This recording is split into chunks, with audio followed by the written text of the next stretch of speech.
आज बाजारवाद है, उपभोगवाद है, हिंसा है, आतंकवाद है, असहिष्णुता है।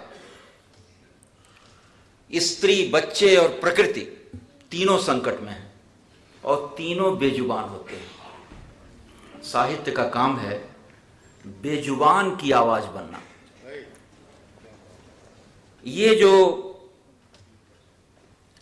सार्त्र ने बहुत पहले कहा था कि साहित्य हिंसा का विकल्प है।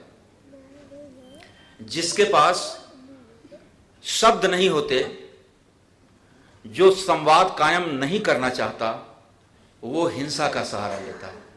साहित्य हमेशा संवाद बनाता है, शब्द का सहारा लेता है, इसलिए वो हिंसा का विकल्प है। और जब ही, जैसा कि मैंने अभी कहा कि लेखक जब लिखना शुरू करता है तो वो लिखने मात्र से एक विश्वात्मा की भूमिका में आ जाता है और लिखना शुरू करते ही, रचना का क्षण ही सारे जाति और समाज, जाति और धर्म और संकीर्णताओं से मुक्त कर देने का क्षण होता है। उसमें वो विश्वात्मा की भूमिका में होता है। कामू ने अपने एक जर्मन मित्र को लड़ाई के दिनों में एक पत्र लिखा था कि हम अपने देश को न्याय और नैतिकता से अलग करके प्यार नहीं कर सकते। आपको याद होगा फ्रांस के लेखकों ने अल्जीरिया की मुक्ति का समर्थन किया था अपने ही देश के खिलाफ, और रविन्द्रनाथ ने, गालिब ने, जो बड़े कबीर ने, बेहद्दी मैदान में रहा कबीरा सोए। मैं ऐसे मैदान में रहता हूं जिसकी कोई सीमा नहीं है, बेहद्दी मैदान है। गालिब ने बेदरो दीवार का ही घर बनाया चाहिए, ऐसा घर जिसमें कोई दीवार नहीं हो। तो रविन्द्रनाथ, देशे देशे मोर देश आछे, हर देश में मेरा देश है, सब ठाई मोर घर, हर जगह मेरा घर है। इस विश्वात्मा की भूमिका में लेखक आ जाता है। और यहां तक कि हमारे जो बहुत ही क्लासिकल ग्रंथ हैं, जिनको हम कभी कभी बड़ा सांप्रदायिक और कुछ प्रतिगामी मान लिया करते हैं, उन ग्रंथों ने भी कभी भी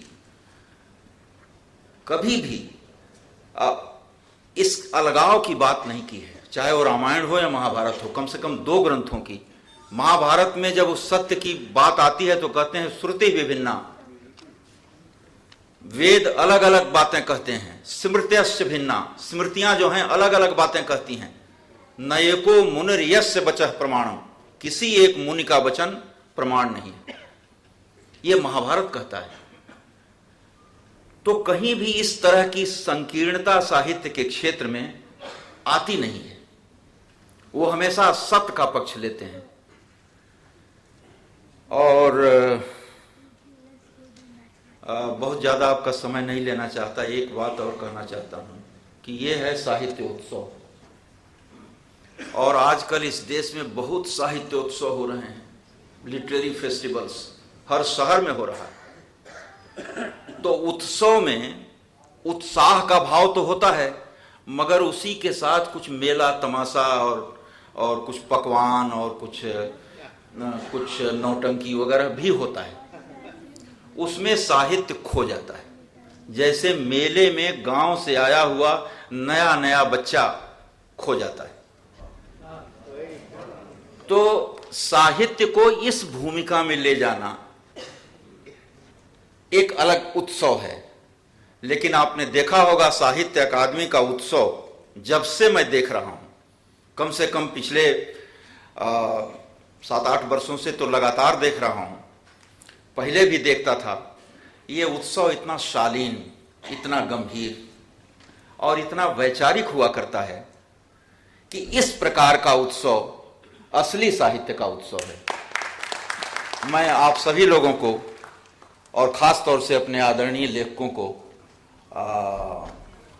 बधाई देता हूं और आपका आभार प्रकट करता हूं, आपको धन्यवाद देता हूं कि आपने हमारी बातें सुनी। बहुत बहुत धन्यवाद।